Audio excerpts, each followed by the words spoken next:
I take a number 9, fat boy. During the first months of 2024, in our beautiful and lovely gaming industry, more people were fired than during the first half of 2023, about 4,000 people. Good news already. And now, in September 2024, this number is around 13,000, which is already more than 2023 year total. The deep state of gaming CEOs had to deal with another rough year, coming up with more and more excellent decisions. A lot of big studios are keep struggling with excessive number of employees, suddenly realizing they don't need all of these people in their companies. Imagine getting up in the morning, receiving the message about you and hundreds of your colleagues are fired. That may be not the best day of your life. Unity announced laying off 25% of their workforce, which is 1,800 people. Niantic cut roughly 1 in 4 employees and canceled several titles. Epic Games cut 16% of its staff. PlayStation employees layoff count now is more than 900 people. And how could we forget about Mr. White Man from the most successful company in the universe, Microsoft, with 2,150 people left with no job. Imagine buying this, and you guys are like, nah, we good, we don't need all of this. Actually, these people are nothing. Thank God we got all of these cool offices with vending machines and shit like that. Obviously, there are reasons for some of them to be laid off, considering tendencies that I will try to highlight in this video, but the general situation is just crazy. And many more studios seem to have the same process going on right now. Okay, didn't expect the count to be that low. He's not the worst for once.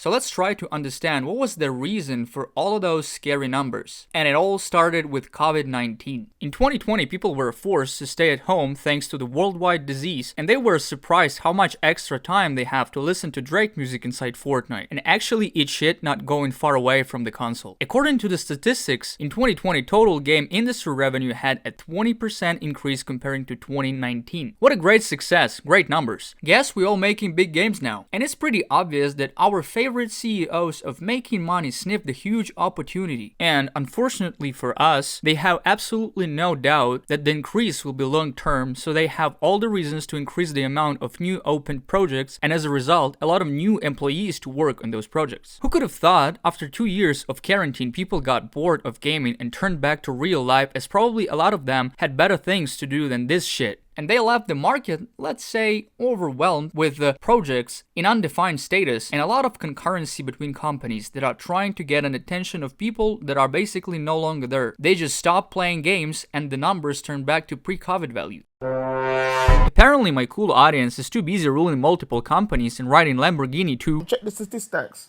So I will do it for you. This extremely complicated article shows that in nominal terms, US consumers spent on video games was $57.2 billion in 2023, up only 1.1% over 2022, which had fallen 5% versus 2021. I'm sorry. All we need to know that the increase is not sufficient. Basically, companies entered stagnation. And the weak revenue growth is not really enough to explain the rash of layoffs. Companies can survive on the same revenue as before. It's probably not a big deal for them. Yet costs for a game title have grown considerably during this period. So, in case we have twice as big budget, that means that the game is going to be twice as good, right? Most Western publishers will say their per one employee costs are up between 15 to 20% since the pandemic. And that's just a part of a huge complex of things that got average quadruple title budget to a cosmic numbers. Like, for example, Spider-Man 300 mil USD budget. Game publishers were not ready for people suddenly remembering they have lives and don't need another miserable lifeless copy of Team Fortress. Therefore, game studios came to the conclusion that some part of their workforce does not bring more money and can be cut off so they can deal with the remaining problems with games in development that are already expensive as shit. And surely some of the best minds of humanity figured out how to solve the problem. Ready to pay $130 for a game without the content to be cut off. Dude, I'm always ready. I'm a fucking idiot to get the next game of the galaxy from a famous French studio that for some reason still exists. With all the story quests, you will have to pre-order the game. I fucking hate this, dude. Listen, I'm not gonna say anything about this game. I'm just sad for the thousandth time. I was right, and these idiots are constantly destroying the company on purpose. Game prices already show the intentions behind our lovely industry giants. Bro, pay us some more extra $10, dude. We just spent another 400 million on our game that has, let's say, small chances to fail. Come on, bro. The development is expensive nowadays. And as it often happens, the last one in this chain is the dude. The dude that was just doing his job, but turned out he's not profitable for the company anymore because someone cannot count 2 plus 2. But what is profitable, you may ask? The quality of the video game is irrelevant. The quality of the video game is irrelevant. The quality of the game is not relevant. For the last years, we could clearly see the downfall of AAA games' quality. Game after game, we observed the same problems. Lack of optimization and absolutely horrible quality of product. Day after day, game publishers force developing companies to spend less time on game polishing and providing optimization that will allow at least someone to launch their fucking game with average PC specs. But how is that possible? Do you remember times when companies really cared about Metacritic score? Someone even left his whole team without bonus money for getting a low grade from people that can barely turn on their PC without external help. Good job, man. A lot of things have changed. And I got a reasonable question, why would they care? If to talk about income from video game sales, you can never be sure the good game will have decent sales. Those two things are not always connected. And looking at all of those financial problems that I described before, why would anyone risk failing selling a well-made game that took a lot of time and effort if it's not guaranteed to be profitable? Right, Mr. Gilmo? He knows that better than me. Assassin's Creed Shadows pre-order numbers already consider it positive. Obviously, we cannot be 100% sure Ubi are not just lying, but don't forget what people are capable of when it comes to pre-ordering games without clear vision of what is going to be with the game after the release. People already bought the game without even caring what's going to be inside. Ubisoft sold the concept of the game, and they will do it over and over again. Their fanbase is doing all the job for them. This idea is not new. For most of you, it's pretty obvious that evil hypocritical corporations pretend to care about gamers. AAA companies don't even care about their own reputation, but about making money with the power of 20 billion pure fanboys all over the world. But are they sure it's going to last long? What if I say they're not really planning on selling a lot of game copies anymore? What if they already after another absolutely genius idea of how to make more cash? Every single AAA game right now is a risk. Making any game that is that expensive to make is a risk. Making a Hogwarts Legacy, huge risk. Remember that game? It was considered an extremely successful game. 12 million units in its first 2 weeks of release and a lifetime total of 24. Shit ton of money. But why Warner Bros. Are saying they don't want to make one and done games? They want more Life Survives Widow games.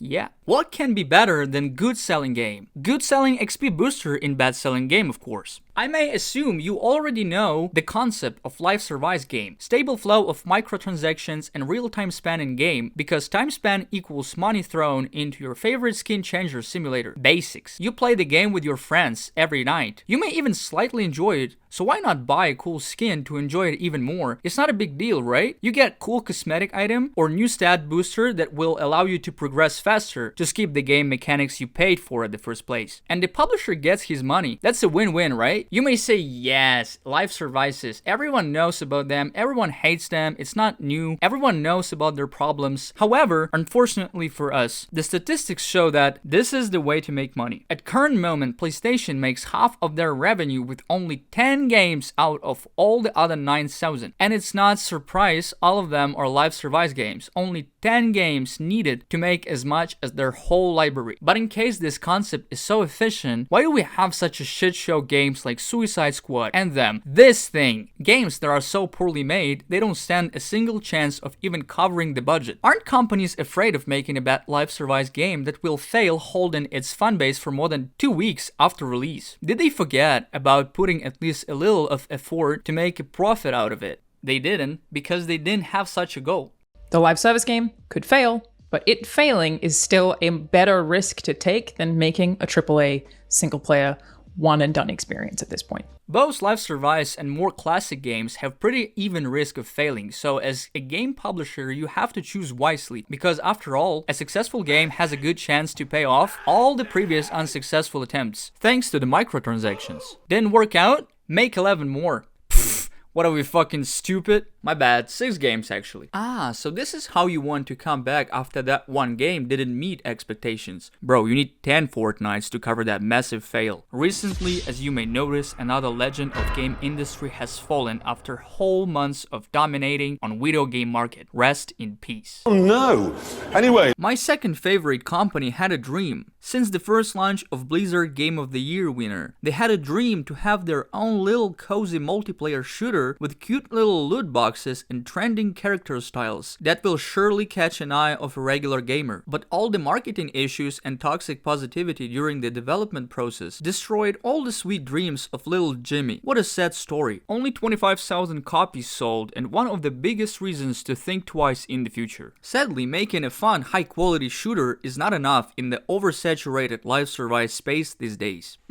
This pretty much shows that we cannot be sure that any of those million of announced hero shooters will catch an attention of a regular gamer. Do people really need another 10 Overwatch copies, and will they choose to spend their time playing all of them, or what less possible, spend a lot of time there? Marvel's rivals, Fragpunk, to business. What the fuck is that? third-person Dota 2, they're all coming out soon, but why do I have to play them at the first place? What's so special about them that will make me stop playing Rainbow Six or Overwatch and choose to torture myself with something that will lose support from developers after a short period of time, so they will move to the next attempt to blow the gaming world with another definitely not waste of time and money project? Well, I'm more than sure that a lot of people like me will try most of them just for the phantom hope to get the same experience you used to get when you first launched Overwatch in 2016. To get the same feeling of trying something new that will drag you into hundreds of hours into exciting world of fun, joy, and countless nerve cells destroyed after wishing the worst imaginable things to your teammates in the voice chat. And most of upcoming games will get their player count at the release, but with time, the count will only go down. And the huge reason for that is not only the bad quality or absolutely not interesting and let's say not a really unique game design. The main reason is that the people have only 24 hours in one day. Most of us play from 2 to 4 hours a day just because we have job, college, personal time spent with family or friends. We are not sitting at home the whole day like we did during the pandemic, and we don't have time to play all of these effortless game titles, and surely they are intended to take all of our time because this is their purpose. And the more options we have to choose from, the less the probability we will spend more than 10 hours in any of these games, as their idea is pretty much the same: shoot and capture points. Game publishers are fighting for your attention. They can only hope that you will choose their game to play, but your attention is not free. And what's most important, it's not free for yourself as well. So now you are choosing wisely, which means it's even harder for all of those companies to make a profitable title, and the bigger the rivalry between them, the less the chances of success. And we can see that the rivalry is